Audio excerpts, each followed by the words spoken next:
Class is now in session. I am Professor Hockey, and today we're discussing Game 15 of the regular season for the San Jose Sharks as they took on the Minnesota Wild and lost by a score of 5-2. In the previous game that the Sharks played against the Columbus Blue Jackets, they gave up 50 shots against, and I had mentioned that if they had a similar level of performance here tonight against the Minnesota Wild, that they would get absolutely blown out because the Wild are a significantly better team. Now, the good news is that they did show some notable improvements in certain areas. The bad news, however, is that was not nearly enough to make up the skill difference between these two teams. It was fully on display here tonight why the San Jose Sharks currently find themselves near the bottom of the totem pole and why the Minnesota Wild are pretty clearly looking like a playoff team and perhaps even a potential Stanley Cup contender. We got to see just how much of a mountain there still is to climb for the San Jose Sharks over these next few years to get where they eventually want to be from this rebuild. Because if we watched here tonight, the Minnesota Wild, when they would get those offensive zone shifts, the Sharks just didn't really have an answer to the talent that the Wild have. They were skating circles around them, leading to these 45, 60-second shifts in the offensive zone that eventually the Sharks would either give up a goal on or perhaps break up a play, carry it out, but they'd be just forced to dump the puck in and go off for a line change because they wouldn't have the energy to actually make any sort of offensive play happening. And then when the Wild, they would just come back immediately and continue that cycle. On the off chance that the Sharks would actually break up a play early, have some fresh legs on the ice, and the ability to try and make something happen, they would just get stopped in their tracks in the neutral zone. Everyone outside of the top line for San Jose was just stymied by a very suffocating Minnesota Wild neutral zone system and even just defensive zone play as well, that there were very, very few chances outside of those top three players for the San Jose Sharks in the game here tonight. So it wasn't one that I felt as though the Sharks were just crushed, dominated, they had zero chance in at all, but it was quite clear that the Minnesota Wild were fully in control of this game and that the Sharks didn't really have a lot of moments to breathe.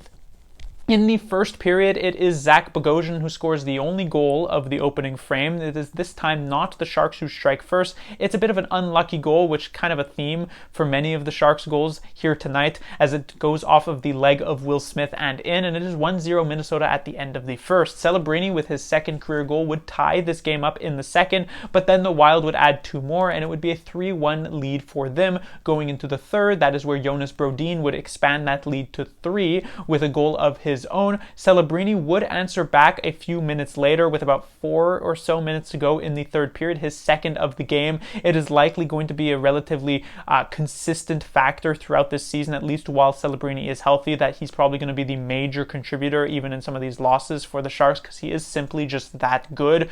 But unfortunately, San Jose don't have the same level of magic like they did a couple of weeks ago against the Utah Hockey Club, likely because the Wild have a much stingier defense, and so it ends up just being an empty netter added and a 5-2 loss for the Sharks.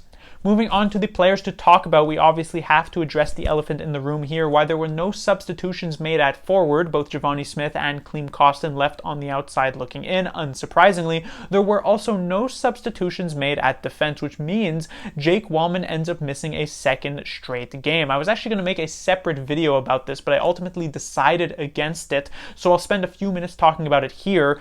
Walman tonight misses the game due to injury, which is because of the awkward hit that he took from Brock Besser on Saturday against the Vancouver Canucks, but we also got clarification that that was not the reason that he missed the game on Tuesday against Columbus. I had originally theorized that it was actually due to performance reasons, due to a couple of crucial errors that he made against Vancouver, and while I am still of the mind that it is probably playing somewhat of a role, that if Walman had looked really good against the Canucks and the Sharks had won that game, he probably is in the lineup for Tuesday's game against Columbus.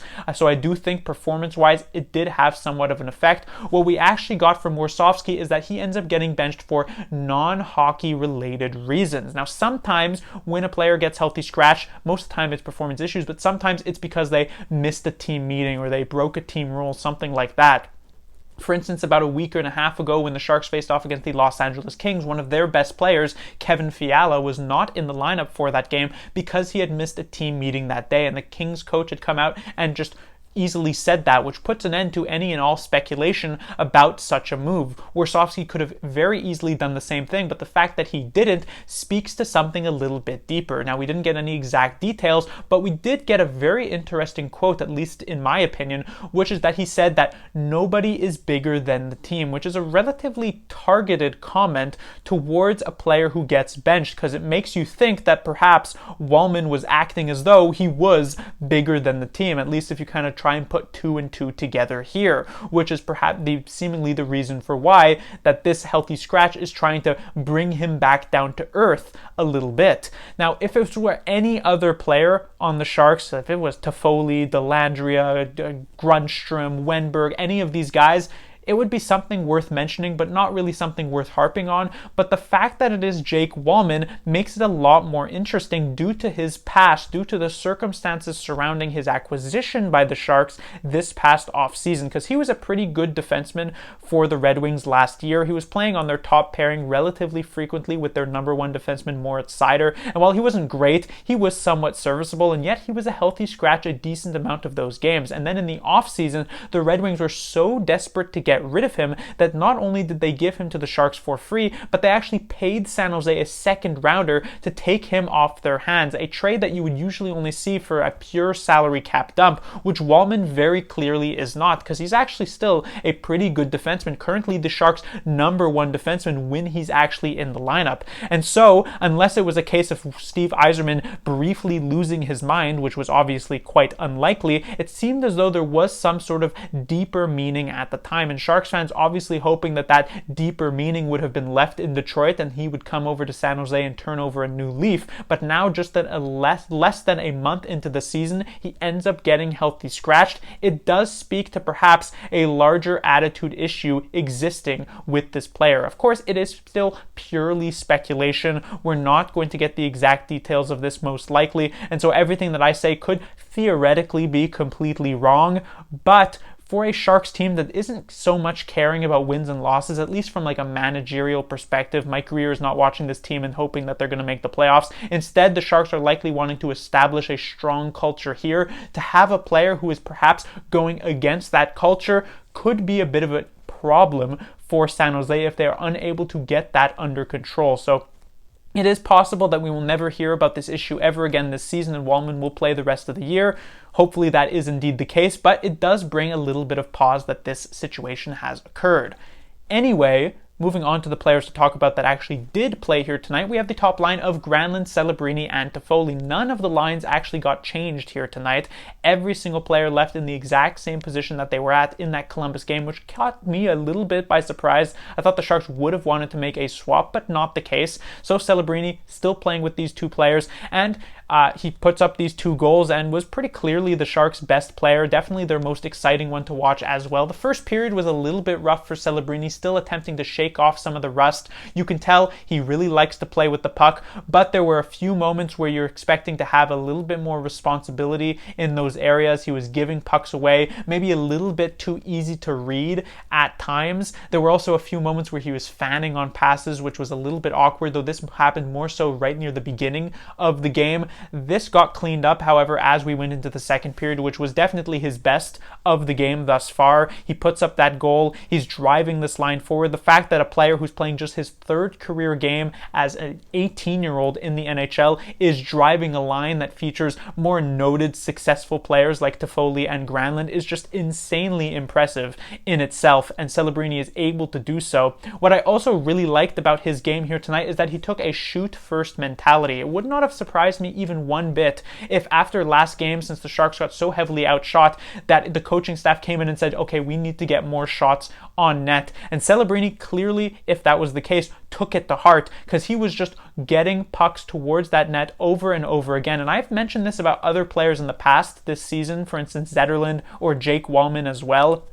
But the major difference is that those players would frequently miss. But with Celebrini, his shots are frequently on target, which creates these strong scoring chances. And we saw on the second goal that he scored, it's pretty much just him taking a shot from a decent looking position, and it pays off for San Jose. I think he ends up with something like 6 or 7 shots on net by the end of the game. Really, really superb performance from him. He just continues to get better here in just technically his 3rd game of the season, but since the first one was so far away ago because of the 3.5 weeks that he missed due to injury, it feels like it's just his 2nd game back, and he's already looking so much better in such little amount of time of progress. When it comes to his 2 line mates, Mikael Granlund I thought was somewhat invisible in the previous game for the Sharks against the Columbus Blue Jackets. Definitely not as great as you're usually expecting from him. Here tonight I do think he was a good bit better, started to build up some of that chemistry with Celebrini. They had some really strong connection moments, especially on the first goal that Celebrini did score. Good little passing play between the two of them. So that does bode well for the San Jose Sharks moving forward, that they're previous best player when Celebrini was injured is actually starting to have chemistry with who is probably now their best player with Celebrini back in the lineup. That could really make a strong dynamic duo for San Jose.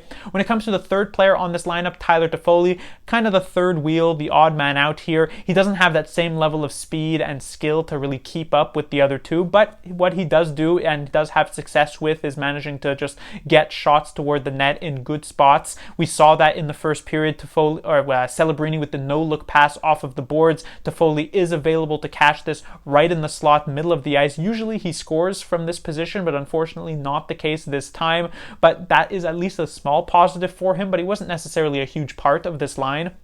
When it comes to the Sharks' 2nd line, we have Wenberg, Zetterlund with Eklund.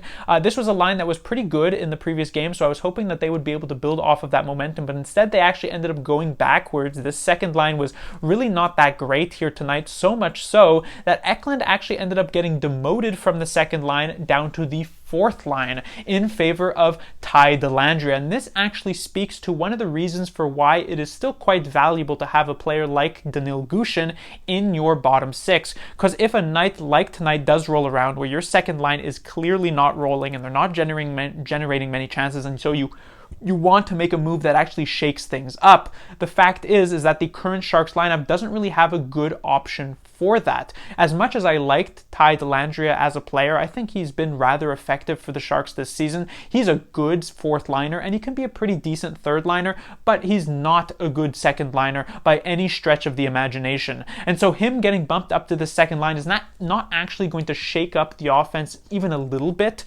It's really just going to send a message to Eklund of you need to be better, which I guess is fine, but when you actually want to kind of come back in a game and win, you'd actually be better off with a William Eklund who's not playing well compared to a Tyler Dellandrea who even is playing pretty decently. So that was the case here tonight for sure. When it comes to his 2 line mates, Wenberg, I thought it was a very classical Wenberg game in the sense that he was just somewhat average, not really making a huge impact at times, but I don't think he was necessarily terrible either here tonight. And then when it comes to Fabian Zetterlund, if there was a player to demote off of this 2nd line, I would have argued it to be Zetterlund, because I think while Eklund was not great tonight, he has been mostly good thus far this season. He has been one of the Sharks' best players this season in the forward position. Zetterlund, outside of like a 3 or 4 game stretch that occurred during that early part of the winning streak, he has not been the best thus far this year. So I think he could maybe do with a little bit of a demotion at times to try and send him a message, but I'm not the coach here, so I'm not the one making the call.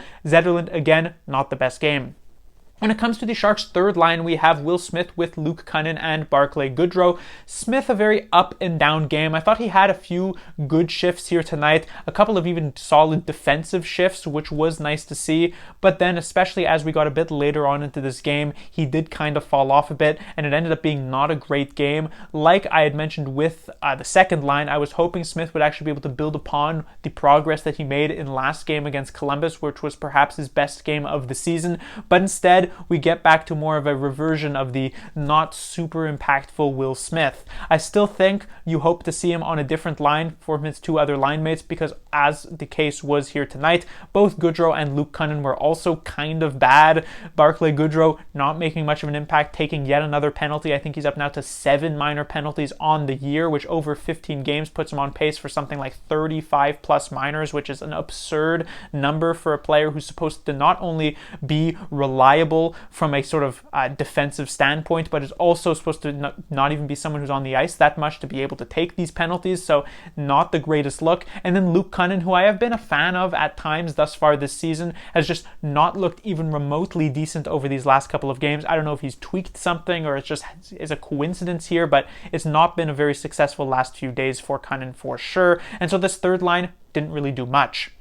When it comes to the Sharks' fourth line, I already talked about Ty Dellandrea having gotten promoted. I really liked Dellandrea's game here tonight. He was far and away the Sharks' best fourth liner of these three, and he really helped make the fourth line a decent enough line. They did have a few moments where they were hemmed into their own zone, just a couple of times, but that was really the case for most of the Sharks' lines here tonight, so I can't really fault them in that area. When it comes to these two other players, Grundstrom I thought was okay, definitely a step below Dellandrea, but still decent, and then the same would go for Nico Sturm.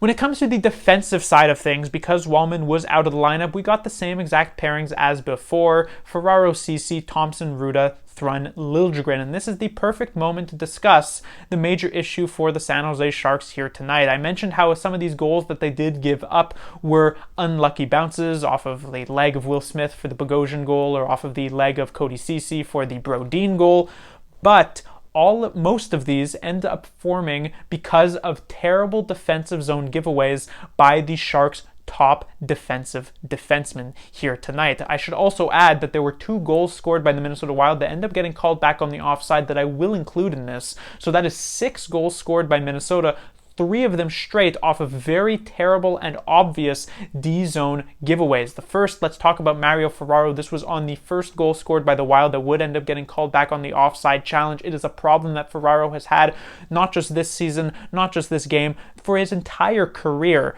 pretty much, where Ferraro will get pucks and without even thinking for a moment, without even evaluating his potential plays, he will just try to backhand them wildly out of the zone or even forehand them wildly out of the zone, which will sometimes make it down the ice and end up being like an icing, but a lot of the times will also just get completely picked off near the blue line along the higher parts of the boards, and it just ends up with more pressure on the team.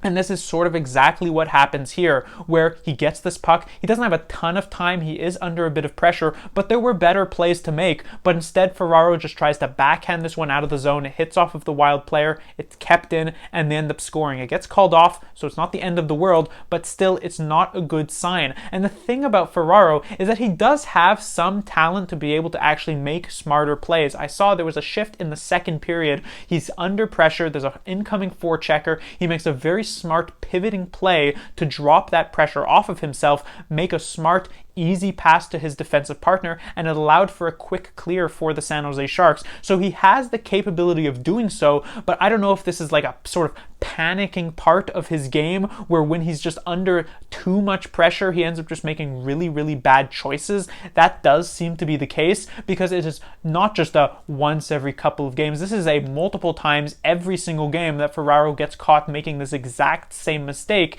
and it's at this point where it's just an established part of his game, which is not good. You don't want a defenseman who's making like 3 giveaways per night, and yet that's what the Sharks are getting out of him.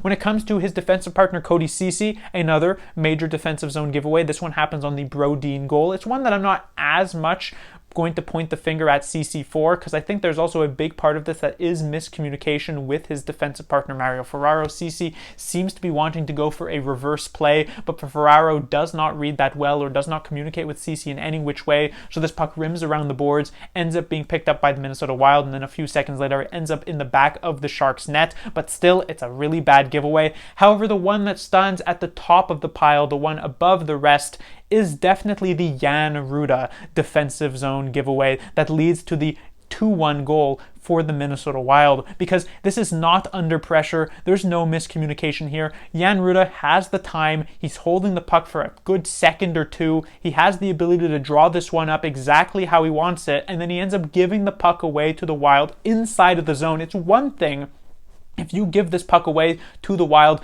in the neutral zone, because at least they have to like bring their forecheckers out, they reset a little bit, you have a bit more time to actually get more composed. But the fact that he passes this one to a player who is still inside the blue line is just unacceptable for any NHL defenseman, and it just shows his unreliability thus far this season, even though Warsofsky seems to think the difference. However, after 15 games now, it does seem Warsofsky is perhaps coming around a little bit on this. Ruda ends up with the least amount of ice time amongst all defensemen this game, a good 3 or so minutes below his usual average, so perhaps he has finally woken up to the fact that Ruda is not actually all that great of a player. We shall see if that ends up carrying forward here, because I do think Walman will be back in the lineup for the game on Sunday. I would imagine that this is not a serious enough injury to keep him out in any way long term. My target to still be out and booted out of the lineup is definitely Jan Ruda. Because when it comes to his defensive partner, Jack Thompson, while this was not a perfect game for him, there were some defensive issues. For instance, on the Wild second goal that would eventually end up getting called up, he actually loses a battle with Ryan Hartman and actually falls down and loses positioning against him. This allows Hartman to move right to the front of the net and get this goal. So that is on Thompson for not being able to stay on his skates. It gets called off. Again, not the end of the world, but it's not a great look. However, Thompson, at least at the moment, is the best offensive defenseman for the San Jose Sharks. He offers up a good amount of offense for this team, and it's something that I would like to see remain in the lineup, because I've already mentioned that is a major issue for the Sharks from an offensive standpoint. They're not putting up a lot of goals, and it's because their back end doesn't offer a lot of talent there. So the fact that they have Thompson, who at least has a little bit of that ability, I think is something that is really good for them. So like I said, Ruda, who's honestly been playing worse from a defensive standpoint than Jack Thompson anyway, should be the one who steps out. When it comes to Timothy Liljegren on the Sharks' third defensive pairing, I will say individually, just from a solo standpoint, I think Liljegren is actually kind of good here tonight. I actually thought he was quite good and one of the Sharks' better defensemen. The major problem here is that in terms of his chemistry with the rest of the Sharks, he's not only on a completely separate page, he's not only in a completely different book, he's in a completely separate library when it comes to the rest of the San Jose Sharks team. These players are not connecting even a little bit. There are so many times in which Liljegren gets this puck and he ends up making like a weird pass to a player who he thinks is going to be there but isn't actually. There are times where it's going the exact opposite direction, where Sharks players are passing to where they think Liljegren is going to be and it's not the case. For instance, right at the end here, when the Wild score this empty netter, it is Granlund who makes a soft behind the back pass while being tied up by the Wild defender. He thinks Liljegren is there and going to be stepping up in that spot, but actually he's